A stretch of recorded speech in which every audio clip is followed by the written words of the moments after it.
കഴിഞ്ഞ ദിവസം ഡോൺ ഫ്രാൻസിസ്കോയുടെ ഒരു പാട്ട്, ഡോൺ ഫ്രാൻസിസ്കോ നല്ല കുറേ പാട്ടുകൾ പുള്ളി എഴുതിയിട്ടുണ്ട്.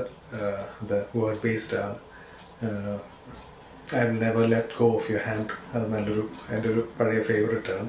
അപ്പോൾ ഈയിടെ ആദ്യമായിട്ട് ഞാൻ I got to tell somebody എന്ന് പറഞ്ഞൊരു പാട്ട് അത് കേൾക്കാനിടയായി.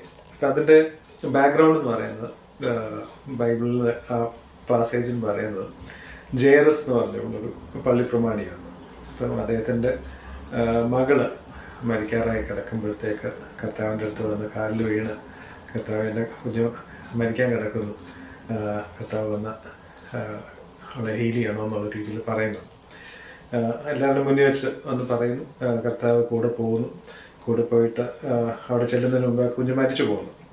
മരിച്ചു പോയിട്ടും കുഞ്ഞിനെ കർത്താവ് ഉയർപ്പിക്കുന്നുണ്ട്. അപ്പം അത് കഴിഞ്ഞിട്ട് കർത്താവ് ജെയറസിനോട് പറയുന്നുണ്ട്, ഇത് ജെയറസിനോടും ഭാര്യയോടും ഒക്കെ പറയുന്നുണ്ട്, ഇത് ആരോടും പറയരുത്, ആരോടും പബ്ലിഷ് ചെയ്യേണ്ട എന്നുള്ള രീതിയിൽ പറയുന്നു. പക്ഷെ ആ പാട്ടിൻ്റെ ബാക്ക്ഗ്രൗണ്ട് എന്ന് പറയുന്നത് ജെയറസ് ചിന്തിക്കുന്നത് ഇത് ഞാൻ എനിക്ക് ആരോടെങ്കിലും ഇത് പറഞ്ഞേ പറ്റത്തുള്ളൂ, എനിക്കിത് ആരോടെങ്കിലും പറഞ്ഞേ പറ്റത്തുള്ളൂ. ഇത്രയും വലിയൊരു കാര്യം നടന്നിട്ട് ദൈവം എനിക്ക് ഇത്രയും വലിയൊരു എൻ്റെ ഒരേ ഒരു മോളാണ്, 12 വയസ്സുള്ളൊരു മോളാണ്. അപ്പോൾ അവൾക്ക് ദൈവം കരുണ തോന്നി, കൃപ തോന്നി, അവൾക്ക് ജീവൻ കൊടുത്ത് മരിച്ചതിൽ നിന്ന് അവളെ എണ്ണിപ്പിക്കുകയൊക്കെ ചെയ്തപ്പോൾ എനിക്കിത് ആരോടെങ്കിലും പറഞ്ഞേ പറ്റത്തുള്ളൂ. അപ്പം അതാണ് ആ പാട്ടിൻ്റെ ബാക്ക്ഗ്രൗണ്ട്.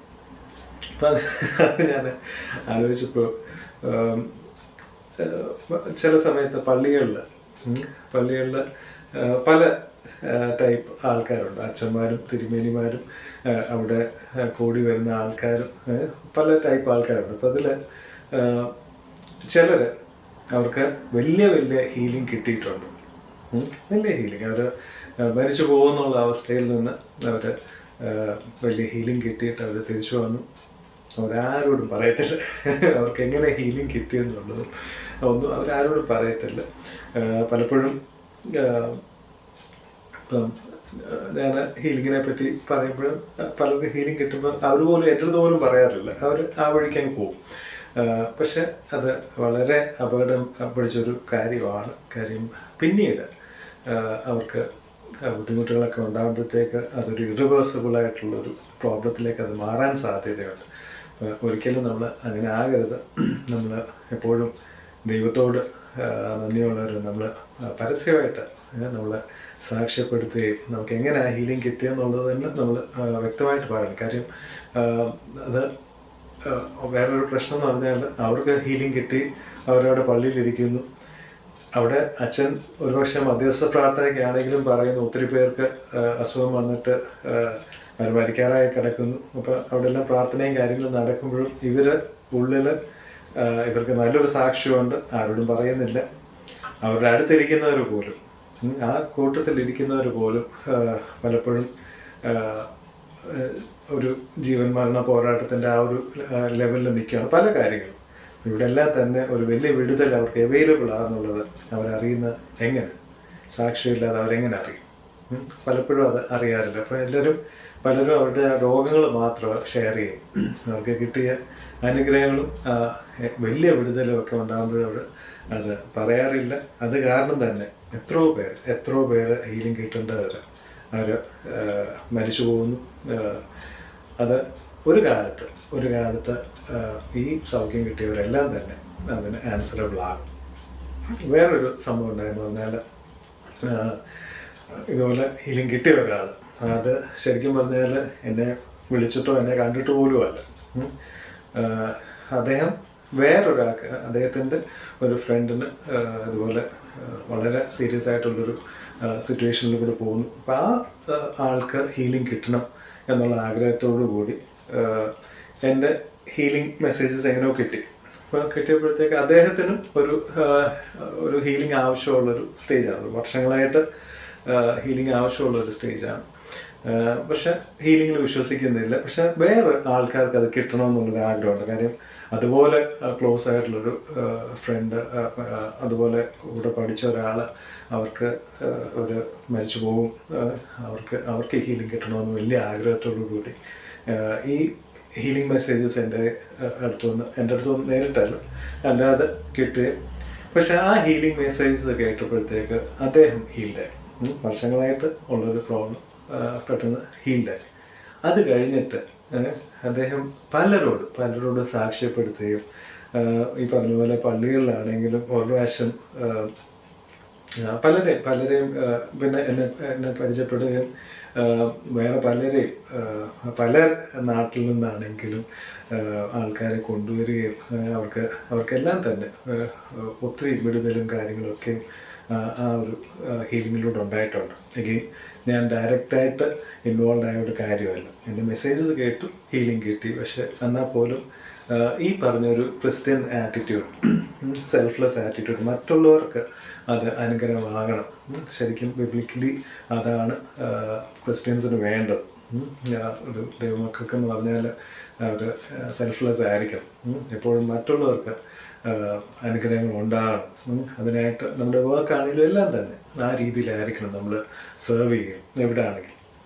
അപ്പം ഇദ്ദേഹം ഒരു പ്രാവശ്യം ഇതുപോലെ പള്ളിയിൽ പോയപ്പോഴത്തേക്ക് അവിടെ ഒരു തിരുമേനിയാണ് പ്രസംഗിക്കുന്നത്. അപ്പോൾ തിരുമേനിയുടെ പ്രസംഗമൊക്കെ വളരെ കേട്ട് ഭയങ്കര എൻകറേജ്ഡായി.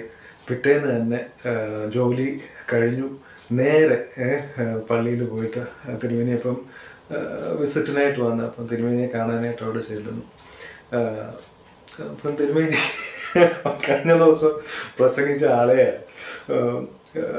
ഇപ്പം തിരുമേനിയോട് ഇതെല്ലാം പറയുന്നു, അവർക്ക് കിട്ടിയ ഹീലിംഗ് പറയുന്നു, ഏറ്റവും പലർക്ക് കിട്ടിയ, അതായത് ട്യൂമറൊക്കെ മാറിപ്പോയ കാര്യങ്ങളെല്ലാം പറയുമ്പോഴത്തേക്ക് ഈ കല്ലയിൽ കാറ്റടിച്ച പോലെ തിരുമേനി ഇരിക്കുകയാണ്.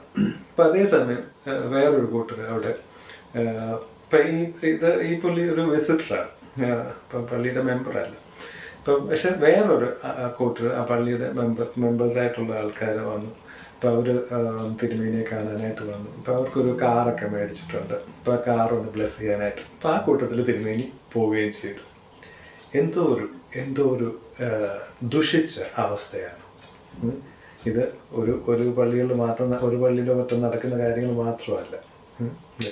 കർത്താവുള്ള സമയത്ത് പോലും കർത്താവിൻ്റെ നാട്ടിൽ ചെന്നപ്പോഴത്തേക്ക് അവിടെ പറയുന്ന